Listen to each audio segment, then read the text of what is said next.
Bienvenidos a Entre Amigos.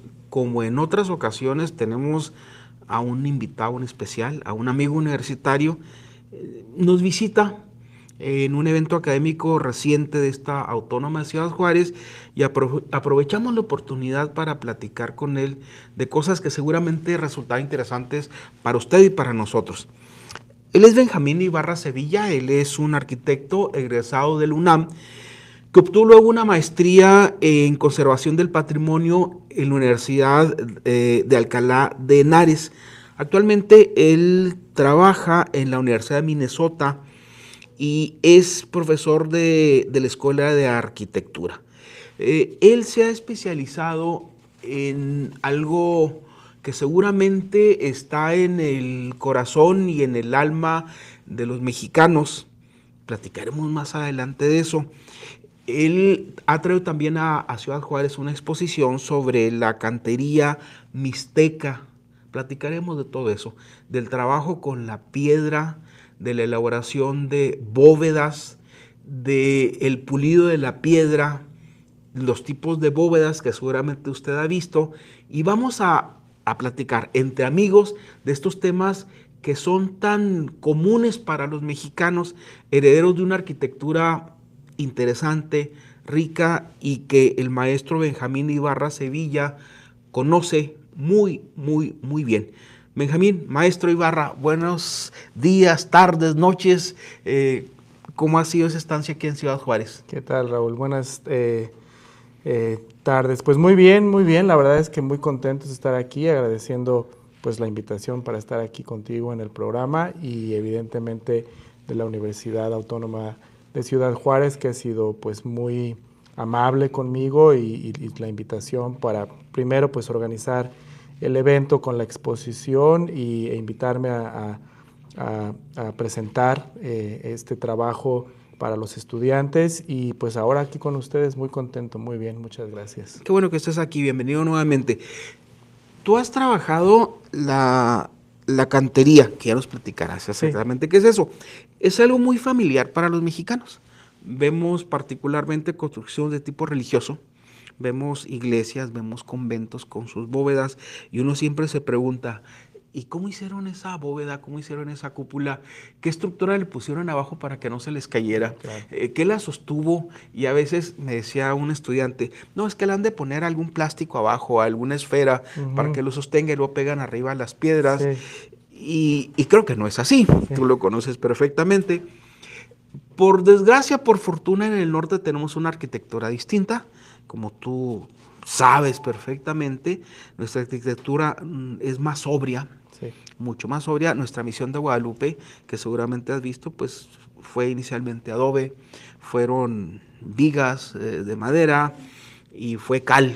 Hasta ahí está la ausencia de la piedra por razones que luego nos vas a platicar, porque el trabajo de la piedra, ese trabajo tan rico, se concentra en el centro de la República, en el sur, sureste. Pero empezaríamos por el principio, como suelen ser las cosas. Sí. La cantería mixteca, ¿a qué se refiere la cantería La cantería mixteca? mixteca. Bueno, en realidad la cantería se define como, pues, bien lo dijiste, en el trabajo de la piedra.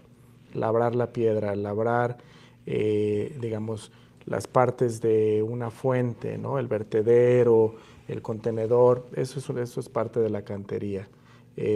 Trabajar un barandal para una casa, para un edificio, eso es la cantería.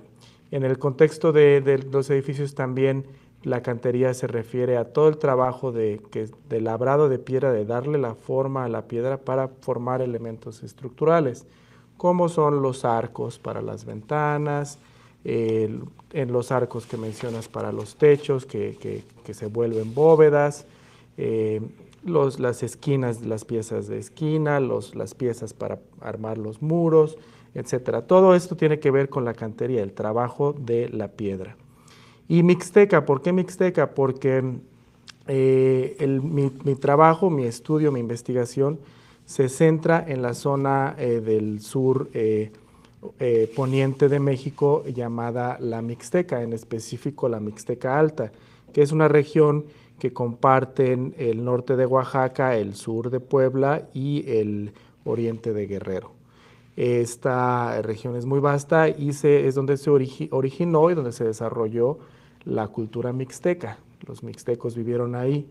Entonces, como yo trabajo la cantería, que es el trabajo de piedra de los mixtecos, de los que vivieron ahí en el siglo XVI, es que la exposición se llama El arte de la cantería mixteca. Benjamín, a ver, platícanos. Nosotros somos herederos en la cuestión de la cantería. Creo que tenemos una herencia en distintas vertientes.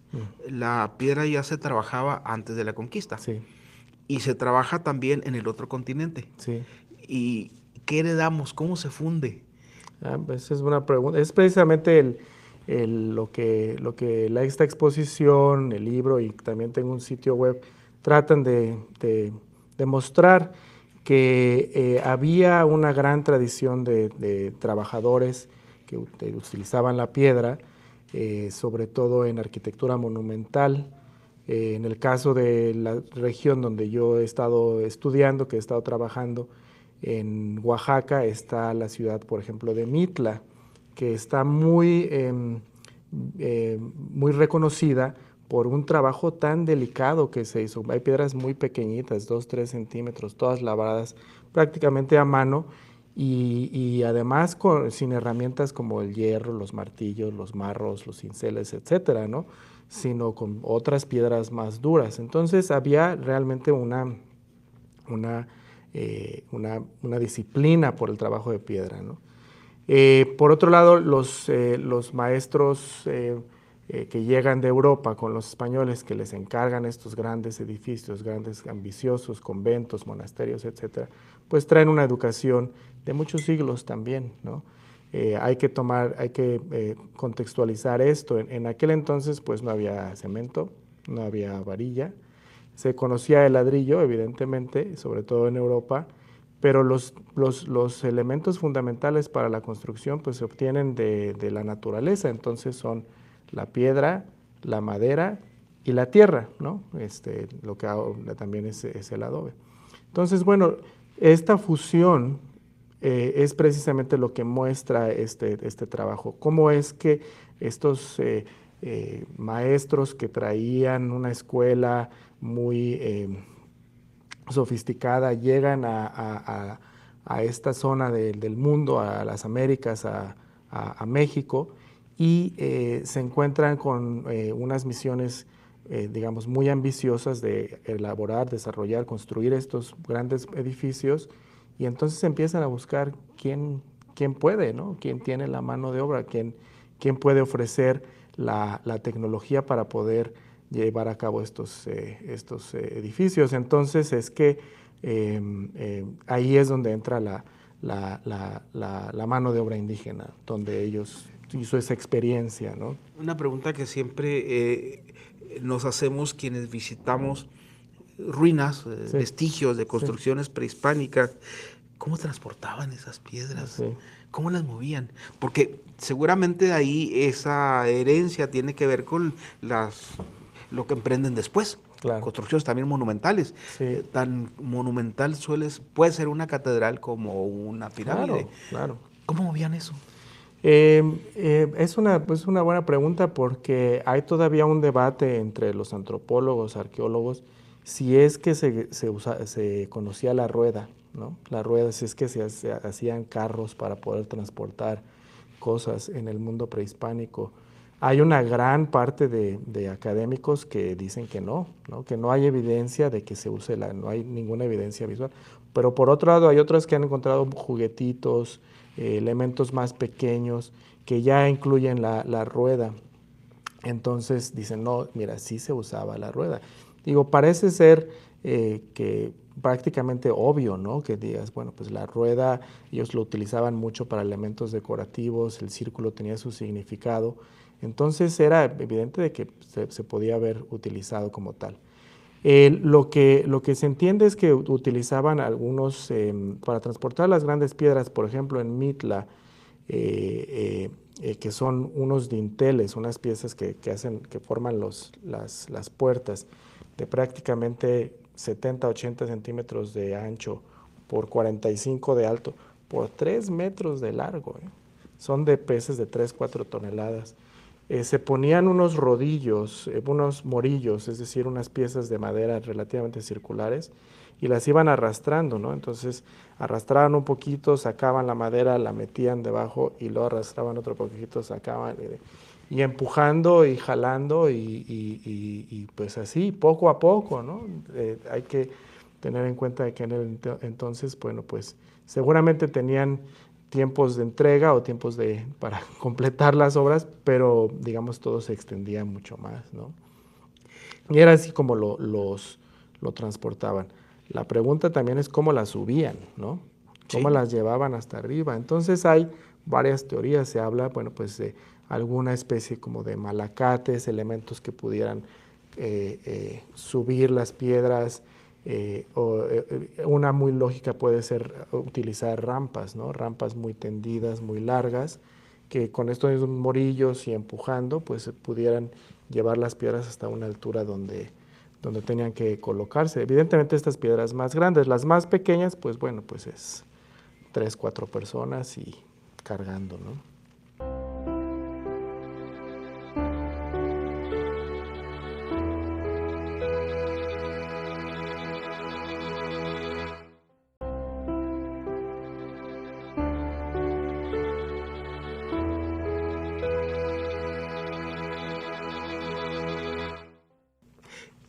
Todo esto inspirado obviamente por una cuestión religiosa que estaba detrás de esas construcciones. Sí, en el mundo prehispánico es religioso y es cívico, es gubernamental también, ¿no? Hay palacios inclusive. En el caso de los edificios que yo estoy estudiando son edificios religiosos, como bien dices. Y después cuando nos llega la otra cultura, también llega lo religioso, Sí, exacto. pero con otra visión Ujú. eh, distinta. Pero, ¿cómo se funde? Yo supongo que hay un momento en que toda esa tradición artesanal del Sí. manejo de la piedra es aprovechada, utilizada por quienes llegan Ujú. y que esa habilidad que ya, bueno, no se trae en la sangre porque eso seguramente no se hereda, pero sí es cultural. Sí. Esa habilidad va a ser usada por una visión nueva de la arquitectura. Sí. Sí, bueno, pues en general hay varios ejemplos. En el caso del lugar donde yo he trabajado mi investigación, que es esta zona de la Mixteca, este fundimiento, esta fusión de la que me preguntas, se da muy diferente a, por ejemplo, a lo que pasó en el centro del país, ¿no? En la Ciudad de México, en la Gran Tenochtitlán, pues fue una imposición. En este caso, los mixtecos acceden de alguna manera a trabajar con los que ahora derrotaron a los aztecas y y adoptan de alguna manera esta nueva religión y esta nueva forma de ver la vida. Paulatinamente, evidentemente, esto es un proceso de 100 años por lo menos, pero digamos que están dispuestos a hacerlo. Te voy a dar un ejemplo. Cuando llegan, uno de los pueblos que yo estudio es San Pedro y San Pablo Tepozcolula. Es un pueblito pequeñito, digamos, relativamente remoto, aislado, ¿no? Y tiene un gran edificio, tiene dos grandes edificios. Uno es la Capilla Abierta de Tepozcolula, que es uno de los edificios que yo estudio, y otro que se llama la Casa de la Casica, que es un edificio que tuve la oportunidad de restaurar con unos colegas hace tiempo. Eh, en la Casa de la Casica, el pueblo estaba originalmente en la parte alta de un cerrito y deciden los españoles llevarlo a la parte baja, al valle. Y ahí, una vez se traza la nueva ciudad y el cacique, el cacique, digamos, local, dice, bueno, pues yo quiero mi palacio, ¿no? Y entonces es un edificio muy interesante que todavía existe porque tiene la configuración de un palacio precolombino, pero con elementos arquitectónicos ya importados de Europa, ¿no? Entonces, el, eh, hay que tomar en cuenta que el arco como tal, como lo conocemos ahora, que sostiene lo que está encima de una ventana o de una puerta, todo el peso, todo el muro, eso no se conocía aquí. Entonces llega un maestro constructor, les arma un arco con piedra, pedacitos pequeños, y les dice, mira, además soporta todo este peso, pues lo veían como una cosa muy interesante, ¿no? Me imagino que inclusive les sorprendía. Entonces, este cacique dice, yo quiero mi casa con arcos, ¿no? Y ya no con un fogón al centro, con una chimenea, ¿no? Entonces, este es uno de los ejemplos, yo creo, más importantes que tenemos de arquitectura civil en México, donde se puede ver esta fusión, donde en este momento muy temprano, él se reconoce como cacique y dice, además de todos estos elementos de mi palacio que van a tener esta configuración prehispánica, quiero estos elementos que se llaman chalchihuites, que son unos círculos que van en la parte superior, digamos como un listón en la parte superior del edificio, que denotan el poder. Entonces es un edificio con chalchihuites que uno ve en los códices precolombinos, con una configuración en planta, digamos, distribución de espacios relativamente precolombina, pero con elementos arquitectónicos y formas de elaborar el edificio ya europeos, ¿no? Por otro lado está la Capilla Abierta, que es un edificio que se genera precisamente para poder albergar una gran cantidad de indígenas y transformarlos a la nueva Claro, para religión. catequizar Para catequizar masivamente. masivamente.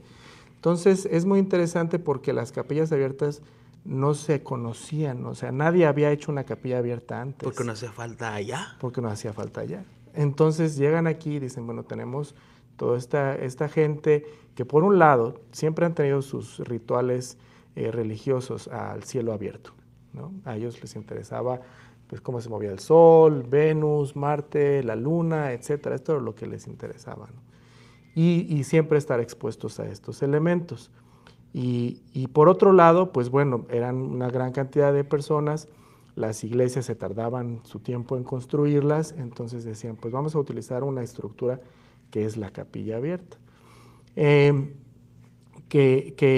es muy novedosa porque no existe anteriormente. Entonces en México se empieza a experimentar con las capillas abiertas. Y hay, pues como decimos coloquialmente, ¿no? De chile, de mole, de Chile, lo que, dulce, manteca, de manteca, de todo. lo que tú quieras, de salsa, no hay una receta. Todas las iglesias del siglo XVI son relativamente parecidas, digamos, en su esquema, ¿no? Es un solo espacio y sus cubiertas. En el caso de las capillas abiertas varía muchísimo. Y ahí en Tepozcolula está la capilla abierta más monumental que se hizo en el siglo XVI, con un trabajo de cantería precisamente muy, muy elaborado y que los indígenas, digamos, de Tepozcolula, se sabe, lo adoptan como el edificio insigne, como el edificio importante que está construyendo la población en este nuevo establecimiento, ¿no? Esta arquitectura de estos siglos denota, hace evidente un poder económico, político, religioso. Sí. Uh-huh. No sería posible construir Claro. si no hubiera ese poder de usar incluso la fuerza de trabajo de tanta gente. Exacto. Es algo que ya no es posible actualmente. Los costos serían elevadísimos. Si no Elevadísimos. será la estructura social que sea en aquel momento. Sí. Pues ahí estaban, se Sí. usaban para trabajar. Claro, y además hay que reconocer que la gente que vino de Europa, pues sí, por un lado abusó, ¿no? Abusó un poco de la gente que estaba aquí como fuerza de trabajo y se inventaron un sistema de impuestos, ¿no? que obligaba a cada jefe de familia o de tribu a apoyar las construcciones de estos edificios, ¿no? Y pues ahí no había manera de escaparse, ¿no? Porque pues era una contribución forzosa. La pregunta que muchos que gustamos de ir a catedrales y abrir la boca cuando las contemplamos, sí, que nos hemos hecho, que uno escucha entre los mirones, ¿será posible construirlas hoy? No sé, la Catedral de México, la de Puebla, ¿será posible construir algo así hoy? Pues Digamos que hemos disminuido nuestras ambiciones, ¿no? Como sociedad. Y por otro lado, los sistemas constructivos, la forma que hacemos edificios ahora, pues son mucho más rápidos, ¿no? Dependen de menos mano de obra y por lo tanto son mucho más eficientes, digámoslo así. Está el caso de la Sagrada Familia en Barcelona, ¿no? Que es una iglesia que ya lleva pues 100 años en construcción y todavía no la acaban y la quieren acabar, ¿no? Evidentemente han hecho cambios al diseño original para no usar piedras, sino pues utilizar concreto, y etcétera, ¿no? De este tipo de cosas. Pero por lo general, digamos que nuestras ambiciones siento que han disminuido y como sociedad, y sí se podría, digamos, yo no quiero decir que no podríamos, sí podríamos, pero requeriría pues de una voluntad muy fuerte, ¿no? De una voluntad muy fuerte y realmente de alguien que pudiera, o muchas personas que estuvieran realmente interesados en que esto se lograra. Pero hagamos ficción, a veces nos Sí, gusta irnos a la ficción. A ti te encomiendan la construcción de una catedral, sí, así como en la colonia mexicana, sí. ¿de dónde agarras a los que trabajen la piedra, a Ah, los que claro. hagan bóveda? Sí. ¿Los puedes agarrar? ¿Existen todavía? No, sí, claro que sí. Sí Sí, hay. sí hay gente, hay gente, sobre todo en el sur de México. Yo tuve la oportunidad de trabajar en la restauración del ex convento de Santo Domingo de Guzmán y El de Oaxaca. el de Oaxaca, y también pues esta misma capilla abierta que estoy mencionando en Tepozcolula y la Casa de la Casica, donde utilizamos en la restauración la misma tecnología que se utilizó hace 400 años. Exactamente, inclusive en el caso de Santo Domingo, los ladrillos que se utilizaron para las cubiertas, para los techos, que los conocemos como bóvedas, tiene una medida especial que eran prácticamente 20 centímetros de ancho por como 7 centímetros de espesor, por casi 40 centímetros de largo. O sea, eran unos tabicotes que te pega un tabique en el pie. A mi hermanita Y te rompe y un te dedo. rompe dos dedos. Tuvimos ahí Un un accidente. accidente. Estaba en el patio de la casa, que tenía ahí un ladrillo de colección, ya sabes, ¿no? En fin, que se compraron los ladrillos en la zona de Oaxaca, todas las ladrilleras se mandaron a hacer y se usaron exactamente los mismos ladrillos y se hicieron las cubiertas con la misma tecnología del siglo XVI.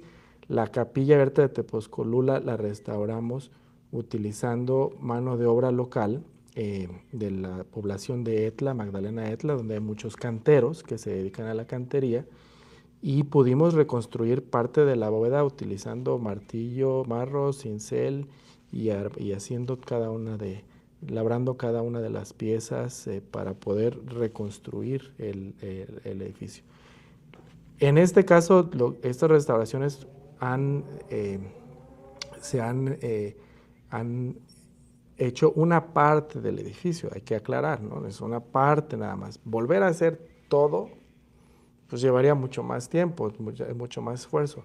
Pero en México aún existe la mano de obra y digamos, La habilidad. la habilidad, la capacidad, la artesanía, ¿no? Para poder hacer este tipo de cosas si están bien dirigidas las personas. Y yo he presentado este trabajo en contextos europeos, en Estados Unidos, y pues obviamente se van para atrás, se sorprenden, ¿no? Dicen, ¿cómo es posible que están haciendo esto? Bueno, pues en México todavía se puede, ¿no?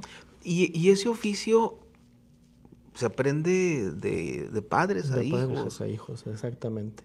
Sí, las personas que trabajaban con nosotros, así aprendieron. Sus abuelos trabajaban la cantería, después sus papás trabajaban la cantería, y ahora ya eran ellos los que trabajaban la cantería, ¿no? Se va transmitiendo a través de generaciones, y aún también tienen este sistema de aprendices, ¿no? Si hay alguien que se acerca y dice, yo quiero aprender, dicen, claro que sí, bienvenido. Hay una tradición que dicen, tráenos una agüita de banco. El banco es Agüita de banco. agüita de banco. El banco es una pieza de cantera donde pones la pieza de cantera que vas a labrar. Y la agüita, pues es una caja de cervezas, ¿no? Ah, sí, sí, sí. Es una agüita de banco. Es una agüita de Es banco. para empezar a introducirse al gremio. Al gremio, exactamente, Ah, así es. se le acepta y empieza a trabajar y aprender. Aprender, Meramente artesanal, con todo lo que implica sí, lo artesanal. todo lo artesanal, todo, digamos, es a mano. eh, eh, em, Hay ahorita donde estoy en la Universidad de Texas en Austin, acabamos de terminar un proyecto de escaneo de diapositivas de estos proyectos y el sitio donde los tienen se llama Art Store. Y ahí puede uno acceder y buscar Tepozcolula, Santo Domingo, y están las fotografías para que la gente que sí está interesada los pueda acceder a ver esas fotografías de la gente labrando la piedra y trabajando el ladrillo y todo esto.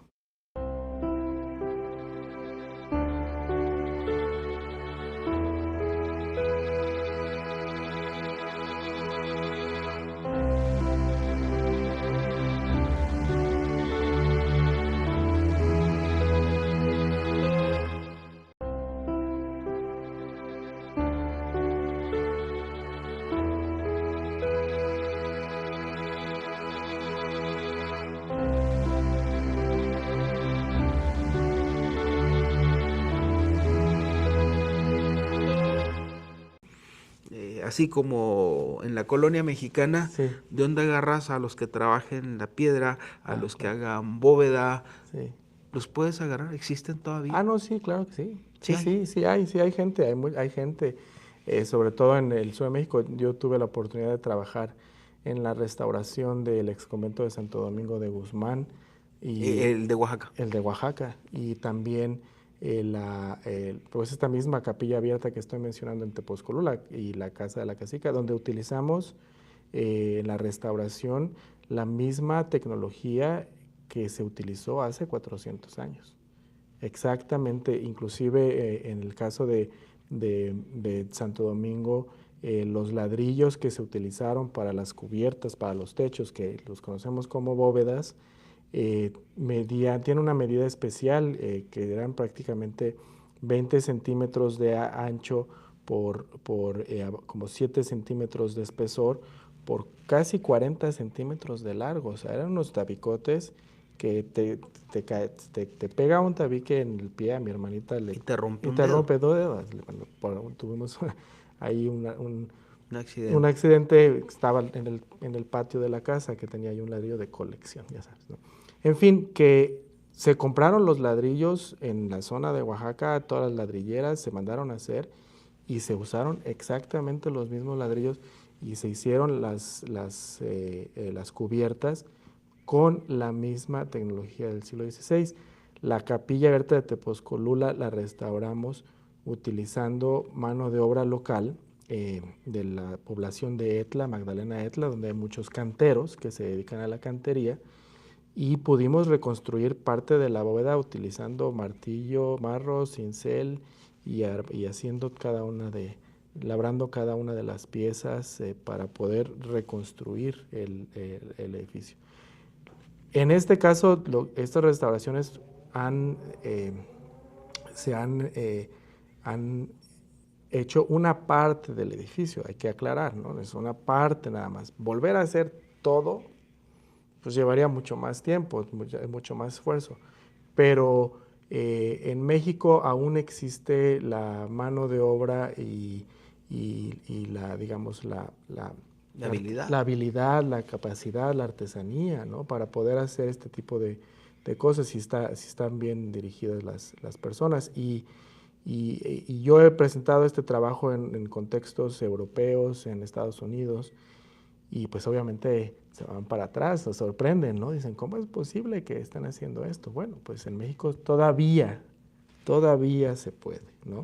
Y ese oficio se aprende de padres a De padres hijos. a hijos, exactamente. Sí, las personas que trabajaban con nosotros, así aprendieron. Sus abuelos trabajaban la cantería, después sus papás trabajaban la cantería y ahora ya eran ellos los que trabajaban la cantería, ¿no? Se va transmitiendo a través de generaciones y aún también tienen este sistema de aprendices, ¿no? Si hay alguien que se acerca y dice, yo quiero aprender, dicen, claro que sí, bienvenido. Hay una tradición que dicen, tráenos una agüita de banco. El banco es Agüita de banco. agüita de banco. El banco es una pieza de cantera donde pones la pieza de cantera que vas a labrar. Y la agüita, pues es una caja de cervezas, ¿no? Ah, sí, sí, sí. Es una agüita de banco. Es una agüita de Es banco para empezar a introducirse al gremio. al gremio, exactamente. Ah, Así es. se le acepta y empieza a trabajar y aprender. Aprender. Meramente artesanal, con todo lo que implica Sí, lo artesanal. todo lo artesanal, todo, digamos, es a mano. eh, eh, eh, Hay ahorita donde estoy en la Universidad de Texas en Austin, acabamos de terminar un proyecto de escaneo de diapositivas de estos proyectos y el sitio donde los tienen se llama Art Store y ahí puede uno acceder y buscar Tepozcolula, Santo Domingo y están las fotografías para que la gente que si está interesada los pueda acceder a ver esas fotografías de la gente labrando la piedra y trabajando el ladrillo y todo esto. Esta habilidad para pulir la piedra, para cortar a la estereotomía, Sí, ¿verdad? Para cortar, se puede aprender en las universidades, se puede enseñar, puede ser parte del trabajo académico. claro que sí, claro ¿Y que sí. cómo enseñas a cortar piedra? Eh, Tengo colegas en la Universidad Politécnica de Madrid que tienen un taller de labrado de piedra y es una de las materias que toman los estudiantes. Yo he hecho talleres con estudiantes norteamericanos en varios lugares donde precisamente les enseñamos pues todo el proceso, lo que significa concebir una estructura, digamos, no se hacen estructuras del tamaño de una catedral, pero se hacen cosas pequeñitas, un arquito de 1 metro, 2 metros, ¿no? Una cosa así.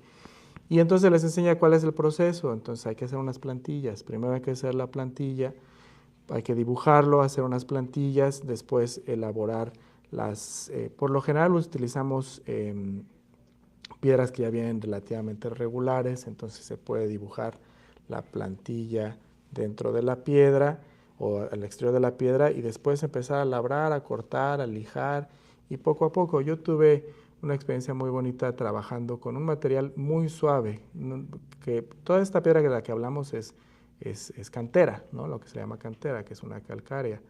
Eh, eh, la piedra, lo que hemos utilizado también es, ahora hay un concreto aéreo que se llama, que es muy ligero y que se puede cortar con serrucho. Entonces, pero por ejemplo, en Oaxaca hay una piedra que se llama endeque, que es muy parecida, también es como un tepetate. Entonces, con piedras muy suaves y estudiantes muy animosos, sí, sí se puede, ¿eh? Y los estudiantes les interesa mucho aprender este tipo de cosas porque están involucrados en hacerlo, ¿no? Y supongo que el uso de tecnología, cortar con láser, cosas así, Sí. también puede ser incorporado. Bueno, ahora lo que se está haciendo es trabajar con los routers de 5 ejes, ¿no? Inclusive ahí muy cerca de Austin, Texas, donde estoy ahora, hay una empresa que tiene un router que utiliza unas sierras que son del tamaño del diámetro de esta mesa o más grandes y utiliza unas brocas muy grandes también y es un robot, ¿no? Es un robot que está en un marco de acero y que es un brazo que se mueve, baja, sube, y entonces se alimenta el modelo digital a la computadora que está conectada al robot y el robot empieza a taladrar, a taladrar, a taladrar, a taladrar, ¿no? Hasta que forma la pieza. Y es una tecnología que se ha usado mucho en Italia, en Europa. Bien, son italianos los que desarrollan esta tecnología y se entiende porque ellos pues están también con el problema de la conservación de su patrimonio tan antiguo, ¿no? Y el trabajo de piedra, etcétera. Claro, supongo que las diferentes regiones de México recibieron distintas influencias Sí. de los arquitectos que llegaron. ¿Cuál es la influencia que predomina ya en la zona que has trabajado? ¿Te refieres a la influencia estilística o a la...? Estilística y por naciones también. Ah, ok. Bueno, pues en realidad la Solamente arquitectura españoles. solamente fueron españoles que tenían esta educación en la arquitectura que se le ha denominado tardogótica o plateresca renacentista, ¿no? Entonces, es gente que trae esta idea donde la geometría ya empieza a formar una parte fundamental de la concepción de los edificios. Los arquitectos de aquel entonces también eran geómetras y entonces esto se ve plasmado en los edificios y es lo que muestra la exposición que está por aquí, que hay esta conexión muy fuerte entre la geometría y la construcción en general. ¿Hay alguna otra influencia posterior en México, de Italia, alguna otra corriente?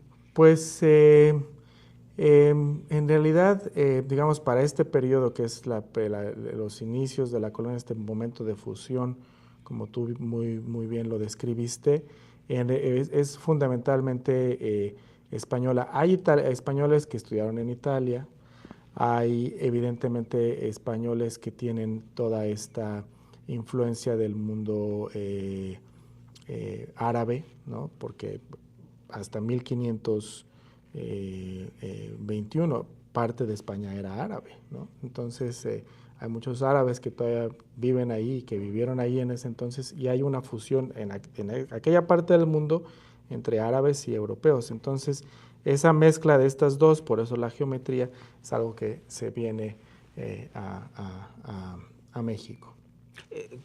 Y creo que el tiempo se nos viene encima, Sí, pero siempre hay cosas muy interesantes. sí, ¿Tú como arquitecto has visto los estilos de acá tan nuestros del norte, ¿no? sí. Aquello que nos traen los franciscanos, tan austero aparentemente, pero hay una riqueza también en eso, ¿no? Claro, definitivamente. Estos son edificios patrimoniales que muestran pues una parte de la historia muy importante del país y de la región en general, ¿no? Que podrán verse como edificios más modestos comparados con los que hicieron en el centro y en el sur de México, pero son edificios con mucha dignidad que vale la pena valorarlos y estudiarlos y conservarlos y asegurarse de que estén ahí presentes para generaciones futuras. Claro, y obviamente se usa el material que existe donde se construye y no se puede usar lo que no existe, y sobre todo cuando en tiempos en que el transporte era complicado, ¿no? Sí, Yo me imagino usar cantera en un lugar donde no hay cantera, pues es bastante más que complicado, ¿no? sí, exactamente. Sí, entonces, por eso se entiende que son edificios que se utilizan pues los materiales locales, ¿no? Ya no muy adecuados. De la Aquí región. el adobe es un material perfecto para la zona. Para la zona y para el clima, ¿no? Me imagino, o sea, genera un microclima y hay que mantenerlo, es la cosa del adobe, hay que darle su mantenimiento. Mientras no le toque el agua, el adobe va a estar muy sano, pero tiene todas estas propiedades termales que son, pues que no las puede mejorar ningún otro sistema, otro material.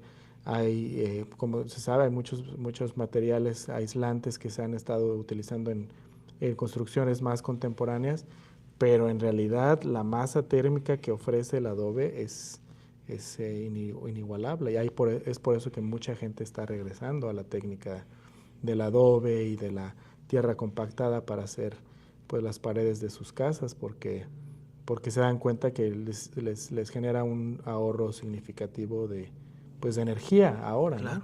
Benjamín, y en la parte subjetiva, ¿tú sigues asombrándote cuando ves alguna construcción? Claro, no, yo esto se ha vuelto pues evidentemente una fascinación para mí.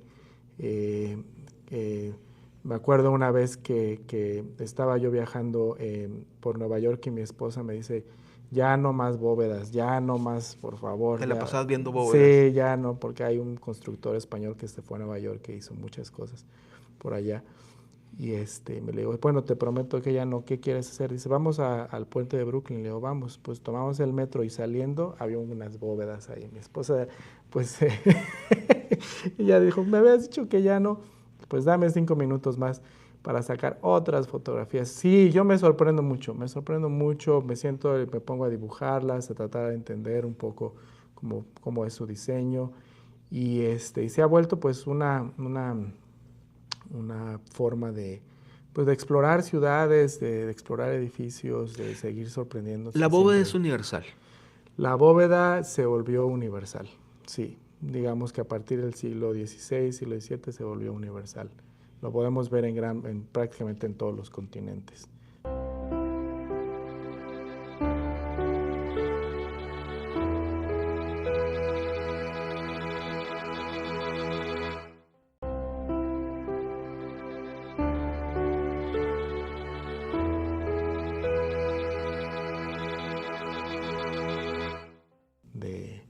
De, del mundo. Pero tiene diferentes expresiones y matices dependiendo de la Claro, zona. de la zona y de la cultura, ¿no? De la cultura. Hay, pues como decía, estas bóvedas de origen árabe, hay inclusive bóvedas de origen romano, de origen más europeo, más del norte de Europa. Hay inclusive influencia de bóvedas en países asiáticos también. En general, es la estructura de la bóveda como un elemento para hacer un techo, ya sea con piedra o con ladrillo, es decir, como mampostería, es algo que era algo que les interesaba a los constructores, les ha interesado a los constructores pues desde el origen de la humanidad. Cuando entras a una construcción que no conocías, y me refiero a construcciones coloniales mexicanas, ¿qué te dice lo que estás viendo? ¿Qué sientes? ¿Qué te transmite? Más allá de lo físico. Pues Sí, me sorprende siempre pues el esfuerzo, la energía que se utilizó para generar cualquier tipo de este tipo de estructuras, ¿no? Cuando uno empieza a entender un poquito más todo lo que significa, ¿no? Estamos hablando de cuando uno labra o trabaja una piedra para una de estas estructuras, está trabajando una piedra de casi la mitad del tamaño de esta mesa, ¿no? Entonces, todo lo que llevó ahí, todo lo que el significado del trabajador, labrar la piedra, luego subirlas, colocarlas, significa un esfuerzo muy, muy grande. Y siempre tienen pues un contenido, digámoslo así, pues espiritual, ¿no? Siempre hay una especie de significado que se le añade a estas estructuras, que siempre se manifiesta de diferentes formas, siempre, ¿no? Dependiendo pues de la cultura, dependiendo de quién lo hizo y cuál era ¿qué le sus dices a un motivos. estudiante tuyo cuando se planta en una catedral que no conocía? ¿Qué le recomiendas que haga? Pues en arquitectura yo les recomiendo que se sienten, agarren su cuadernito de notas que tienen y se les llama, por ejemplo, bitácora mucho aquí en México y que lo dibujen, ¿no? Que lo dibujen porque cuando empieza uno a dibujar, uno empieza a ver cosas que no son evidentes a primera vista, ¿no? Cuando uno está viendo así nada más, uno asume muchas cosas que están sucediendo. Pero a mí me ha pasado una vez haciendo croquis, ¿no? Dibujando un pedacito de un patio allí en la Alhambra, en Granada. Una amiga mía estaba sentada junto a mí y conforme estaba dibujando ya lo estaba viendo y me dice, lo que estás dibujando no lo había visto. Dice, ahora que lo dibujas ya lo veo, ¿no? Y eso es lo que el dibujo hace, que empieza uno a entender las cosas de una manera. Entonces ese sería mi primer. ¿Viajas cuando Sí, dibujas? sí, exactamente, viajas con dibujos, uno entiende cuando dibuja, ¿no? Entonces sería mi primer consejo. Y después puedes empezar a generar preguntas, ¿no? ¿Cómo se construyó? ¿Cómo crees que esto se pusieron las piedras allá arriba? ¿Qué te inspira? ¿Qué sientes? Este tipo de ¿Ya has llegado a cosas. sentir el ruido de la gente que construye? ¿Te has imaginado eso? Sí, claro, por supuesto. Por supuesto, de todo el esfuerzo, ¿no? Y cuando uno empieza a aprender un poquito más sobre el edificio, los años que costó, que se tardó y todo el esfuerzo que se llevó, bueno, pues sí, uno se empieza a imaginar esto, ¿no? Y hay unas ilustraciones muy bonitas y hay unos libros también muy bonitos como estos de Ken Follett que hablan sobre, pues tratan de ilustrar estos momentos donde se construían estos edificios con puros canteros a base de cantería. ¿Estás enamorado tú de la cantería? No, bueno, me parece que la piedra es un elemento muy noble, un elemento muy interesante para construir. Ahora que hablamos de sustentabilidad, ¿no? Profesamos sustentabilidad en la educación de las nuevas generaciones de estudiantes, pues qué mejor, es un material totalmente sostenible, ¿no? O sustentable, es biodegradable, es de la región, ¿no? Es reciclable, digo, lo que le pongas, ¿no? Por un lado. Y por otro lado, como arquitecto, la relación que existe entre la idea, que es lo que uno dibuja, lo que uno piensa, ¿no? Cuando tú le pides a un arquitecto que te haga tu casa, dices, dame unas ideas de cómo puedo, ¿no? Esto es la idea.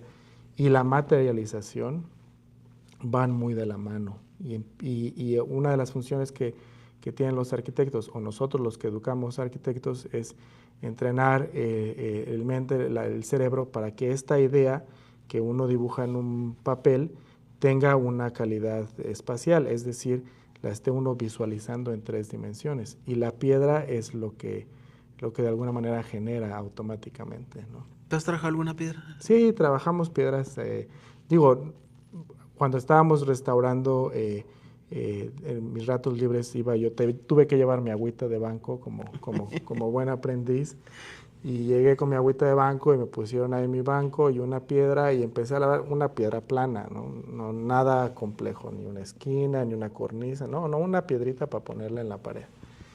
Y es muy complejo. Es muy complejo porque la cosa para que quede planita, Y además es duro, ¿no? Es un y trabajo manual sí, duro. es duro, Te salen callos y te todo. salen callos y hay que agarrar el cincel de una manera, sí, depende un poco de la piedra, pero sí, requiere de mucha energía, requiere de mucha energía. ¿Y tienes bóvedas en tu casa? No, no, no, no. Sería Me el colmo, ¿no? gustaría, ¿no? Me Sería el colmo. gustaría, No, sí. quién sabe si te las aceptarían. No, pues esa es la cosa, esa es una muy buena pregunta. Hay muy poca gente ahora en el mundo, ingenieros, que realmente saben cómo funcionan las bóvedas estructuralmente. Hay ejemplos de edificios que han tenido fallas por cuestiones de mantenimiento, donde se traen ingenieros para que las evalúen, y cuando el ingeniero llega ahí, dice, pues es que yo no sé cómo esto funciona, no sé cómo esto está funcionando, y entonces no puedo firmar. Y entonces lo que deciden es demolición.